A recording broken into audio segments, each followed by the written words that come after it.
Hi, my name's Randy Bruns. I'm with Model Wealth. If you are a client watching this video, it's likely because you clicked a link inside of a financial planning document that we provided you. If you are new to Model Wealth, this video will help you learn a little bit more about our process and just some.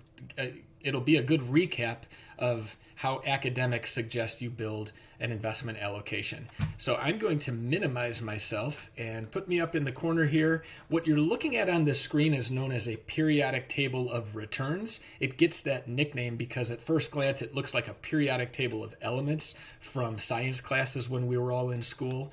But this, if you look real close, this is 2000 to 2009. That's the first decade of the 21st century. It's known as the lost decade for the S&P 500, and I'll touch on that in just a minute here. But the way this table reads is it's all the various asset classes that might comprise a diversified allocation ranked best all the way down to worst performance by calendar year. So you can see in the year 2000, real estate was the best investment with a 31.04% return. Emerging markets were the worst asset class or investment in the year 2000 with a negative 30% return. And just look a few years later in 2005, emerging markets ended up being the single best asset class with a 34.54% return. And if you go to 2007, real estate stocks were the single best in 2000, but in 2007 they were the very worst asset class with a almost negative 18% performance or return that year. But at the far right, it's the average annualized returns of all those asset classes, also ranked best to worst. And the reason why this is known as the lost decade for the S&P 500 is because at the very bottom are U.S. large cap stocks, and all we have to do is look down here and you can see U.S. large stocks are represented by the S&P 500 index. The S&P 500 index lost about 1% per year over that decade. And that was even more costly when you look at inflation. In other words, the price of everything you might be investing for or spending money on over that decade actually rose at a 2.52% average annual return. So that losing wealth is one thing. It's even worse if you lose wealth over the long haul relative to what you're saving for. And that doesn't mean U.S. stocks are a bad investment, although they were a pretty poor investment for that specific decade. So let's just look at some of the data here. So if you owned the U.S. large company stock market or just the S&P 500 from 2000, 2001, and 2002, you lost 9, you lost 12, you lost 22%. That's the equivalent of a $100,000 hypothetical investment being worth $62,000 or so at the end of that 3-year period. But had you invested in real estate stocks, for example, you'd have been up 31, 12, and 3.5. Or maybe you owned U.S. stocks, but not the large stocks. Maybe it's the small, beaten down, out of favor stocks. Small value stocks in the U.S. were actually up 24, up almost 24, and then down 9 those 3 years.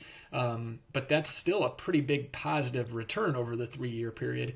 And that just shows that if there's something in a diversified allocation, there's highly likely going to be something having a relatively good year. Let's just focus on one additional part of owning diversified allocations. You also want to rebalance as asset classes drift apart. So let's just study one particular 5-year period here, 2003 to 2007, where emerging markets had a 56% return, a 26% return, an almost 35% return, a 32.5% return, and almost 40% return. Those are huge returns. And maybe something else in a diversified allocation would have been bonds. Now, these are not poor returns for the bond market, but they are dwarfed by the returns of emerging markets over that 5-year period. The U.S. bond market gave a 4, a 4, 2.4, a 4.3, and an almost 7% return. That's a decent 5-year period by the bond market, but there's only 100% room in a pie chart. So if you get 30 or 40% average annual returns over a 5-year period, and you get, let's say, 4% average annual returns from another asset class, well, whatever averaged 30 or 40 is going to 5 years later become a much bigger percentage of the pie chart, and whatever averaged 4 or 5 is going to shrink as a percentage of that 100% space in a pie chart. What textbooks would argue is strategically rebalance your allocation as the asset classes drift. So let's just say you have 6% of your portfolio in emerging market stocks. After a 56% return, and let's say the bond market, you have 40% in US bonds, hypothetically. With a 56% return out of the 6% exposure to emerging markets and a 4% return from the 40% you have in the US bond market, it's highly likely that that 6% is going to move up to 7 or 8 or even 9%. And the 40% in bonds, they didn't lose value, but they shrunk as a percentage of the total when compared to US large stocks, real estate stocks, all the stock market categories. That 40 may have shrunk to 32%, for example. Well, what strategic rebalancing says is if you had 6 in it and now it's 8, just remove the extra 2. And chances are these would all have excesses in them as well, but the collection of all the excesses would be shifted towards the US bond market and foreign bonds in this hypothetical scenario, just to get that exposure back from 32 to 40. Because again, at the end of the day, a pie chart can only add up to 100% no matter how you slice it. If left untouched, you did get a huge, probably 30 to 40% average annual return over the 5-year period, but that 6% probably grew to, I'm just throwing a number out here, maybe more than 10%. So if you thought 6 was good here when before emerging markets had their boom, that 10 or 12, whatever it got to, if you're going to own more exposure to emerging markets, you should do it before the big run up, not after the big run up. And this was not necessarily by anyone's doing, but if a portfolio is left unattended and holds all these different asset classes, you now have more exposure to yesterday's winners just in time for them in 2008 to lose 53% of their value. And one asset class that did relatively well in 2008 was the US bond market. And if you go into the 2008 stock market crash and maybe you started with 40% in bonds at the start of the 5-year period, and maybe you're down to like 25% bonds, well, that's even less bonds just in time for a major stock market crash. So what rebalancing does is it just moves excess out of like outperforming asset classes like emerging markets, and it adds that excess to replenish the shortfalls in a bond market, and a bond market that didn't even lose value, but it lost percentage exposure in an allocation simply because its returns lagged the stock market. So imagine a whole bunch of wealth that was pulled from excess exposure from the booming stock market, emerging markets, for example, sheltered in the bond market during the 2008 stock market crash, could have otherwise lost 53% of its value. But then remember, rebalancing works the other way too. So if you have a whole bunch of asset classes like the stock market down 33, 37, 39, 43, 45, 53%, well, let's just stick with the emerging market asset class. A whole bunch of wealth that had been removed from emerging markets, sheltered in the US bond market, sheltered from that 53% drop. Now emerging markets, if they were 6, maybe they fell to 4.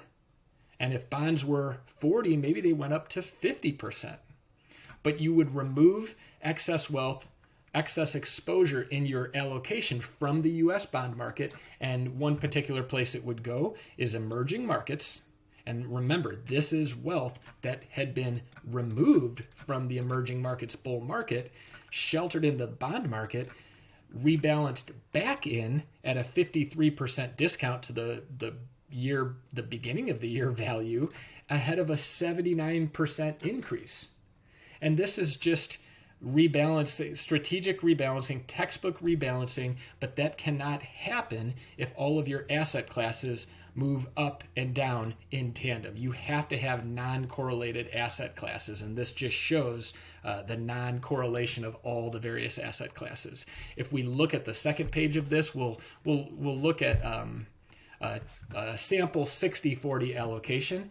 And so while the S&P 500 saw a hypothetical $100,000 over that 10-year period fall to just $90,905, a 60-40 allocation of stocks and bonds ended up growing that same $100,000 to $169,398.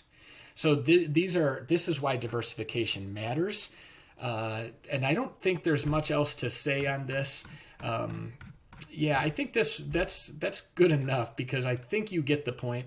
But bottom line, if you have any questions, feel free to reach out to us. Again, if you're a client, this is going to support a recommendation or some financial planning summary that we had given you. And if you're new to Model Wealth, it will help you. It hopefully helped you get to know us a little bit better.